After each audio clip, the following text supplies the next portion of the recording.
know that Ace is taking over. Fadu taking over. Pull up. Tachulenko. Albuloko Sae.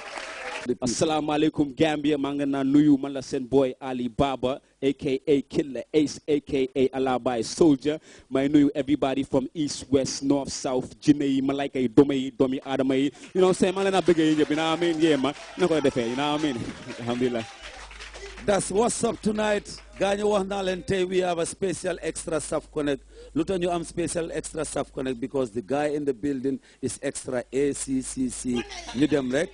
So tell us how it is all started with Prince Ali and Bondi. Explain yourself. All right. Baladara Riho, you know what I'm saying? I'd like to say thank you, Molana Sheikh Ibrahim Anyas, to the Jefe Baynes, you know what I mean? When it comes to Killer Ace as an artist or as a rapper, it started back in New York. Okay. Where about? When I was in New York, that was like in 1996, 1997. My brother, Matar, rest in peace, you know, he died in America. Matar Cham is my biggest influence right about now because back then when Matar was in his prime, you know what I'm saying, he had this ill swag, this nice swagger. He was just Matar, you know what I'm saying, one of the illest persons or people in the neighborhood at that particular time, and I just love his swag and I love the way he was going on. And plus he used to see me by myself doing freestyles and trying to write rhymes, and one day he came up to me and was like, yo, what you writing? I'm like, I'm writing a couple of lines, you know what I mean? And he told me, yo, man, those lines are nice, man, you can do it, little brother. He did like this, you can do it, little brother. You know what I'm saying? And me and him, we were like twins, you know what I mean? We were like twins. So him telling me that, it was like, okay, boom, I can do it. So I remember back in school days when I was like 11, 12, we used to have rap battles during break or PE class or after class. And like anybody that came across me, I ate them. I used to beat them. Kunyo rek dama la chop. Understand how I see microphone be ama. See freestyle, rap freestyle. Understand? So I'm on a day. There was this guy, his name was Charles. I was having a battle with him, and there was this elder dudes around the elder brothers. After I won Charles, the guy said, hey, Ace is a killer.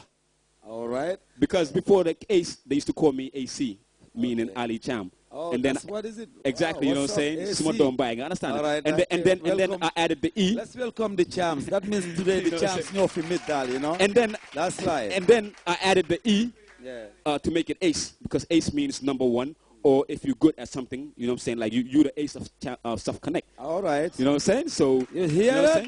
So I added the E to make it Ace. And after the battle with Charles, the guys that were there were like, okay, Ace is a killer.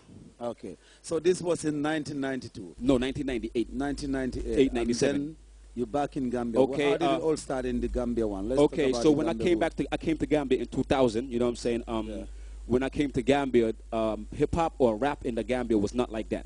Back then, people could not even... No disrespect. Still now I'm meeting the force like rap artists. Hip-hop artists. Rap, hip-hop, yeah? Yeah, you know.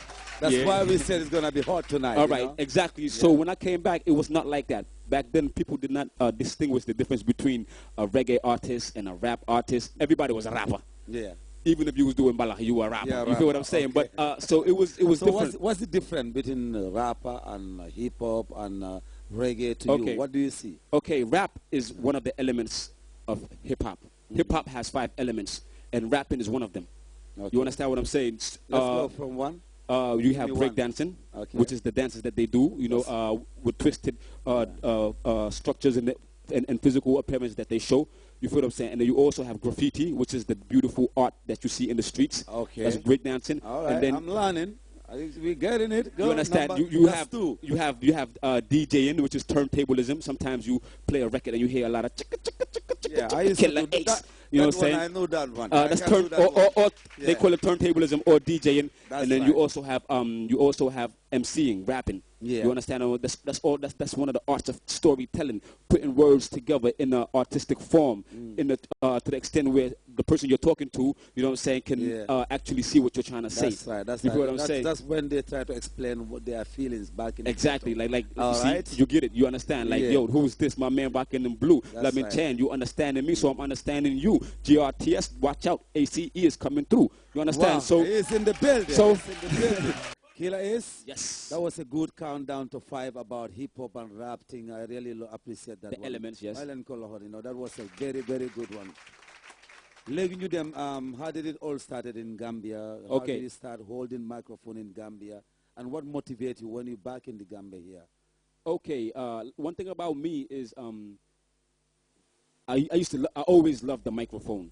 I remember how Killer A started as a rapper in Gambia. I was always a rapper, you know what I'm saying? But how when he come over there, how did it develop was I was in Kotu school back in the days, and I used to roll. I had a couple of American friends that were there. You know what I mean? Shout out to my people, Abdul Bashir and them in the States right now. Okay. And we used to always have freestyles too. So the same thing that used to happen in the States happened here. You know what I mean? And then I came across this dude, this guy, this homie. His name was Basir. You know what I'm saying? His name was Ben. Here? Yeah, his name was Ben back then. Okay. But then after he converted to Islam, and his name is Basir. You know what I'm saying? And then we met each other. You know what I mean? And from that, we just connected. You know what I mean? But before that, I used to walk around shows freestyling. My first performance was in California nightclub. That was wow. on the Cairo Avenue Highway. Yeah. Before the American Embassy. That's a long time ago. How old are you? Sorry. I was like this and stuff. Yeah, because California. Because I was like 14 at that time. Before then to Musus. And there was a group of rappers out here at that time called the Harlem. Yeah. You understand? So my boy was there, Andre, or Rolex at the time. He was the first person to give me the mic at the California nightclub. So that was like the first time I held the mic in the Gambia. And then my second performance was at Spy Bar, where I grabbed the mic and started freestyling. Okay. And everybody just went crazy. I was like, this short man, that's right. That, you know what I'm saying? There's something really nice. Yeah. Understand that?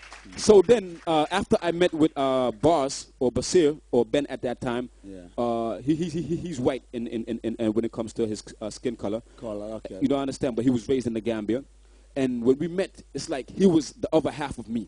That's right.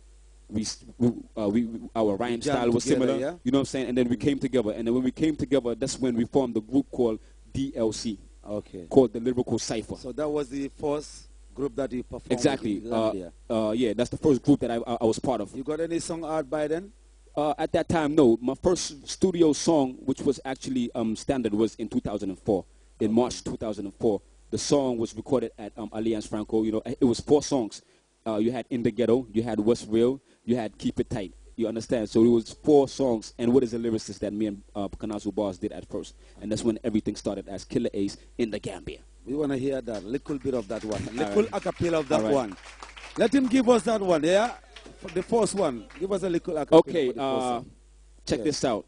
What's real? Hey, yo, I got more skills than a pharmacist got pills. Hey, yo, is you real? I ain't tripping. I got more game than Scottie Pippen. That was like in 2004. All right. You know what I'm saying? Yeah. And then you had other songs like Keep It Tight, etc., etc. Okay. Yeah. So you've been there for quite long then? Quite a long time. Right. When you started your own thing as Killer Ace? No, ever since then, you know, I was part of a group, but I was always independent to do me. When you started your own solo, I started. Do you have any albums out or any? Okay, I have a mixtape.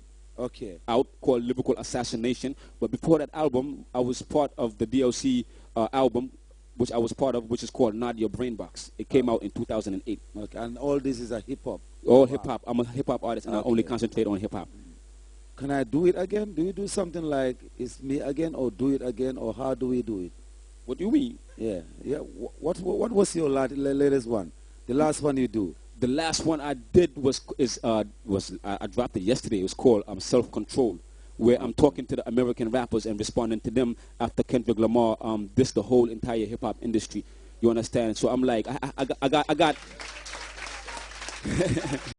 Well, the message will be there because this self-connect Grts, you know, blow it through the satellite, and the Americans will see it too. But and then everything will be there. That's gonna be there. And it's going to be on YouTube too, so of course, your message will pass through as well. Yeah, it's our duty for to make sure everything there is possible, you know. Absolutely. So that's what it's going to be. Yeah. But the last single that I released for my album, because was called Frustration. You know, the name of the song is called Frustration. I'm expressing what we're going through.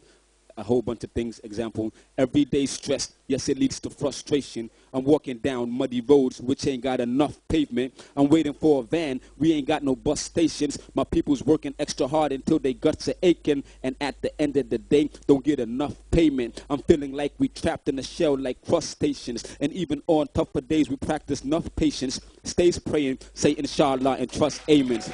Wow. How do your music reach for the DJs or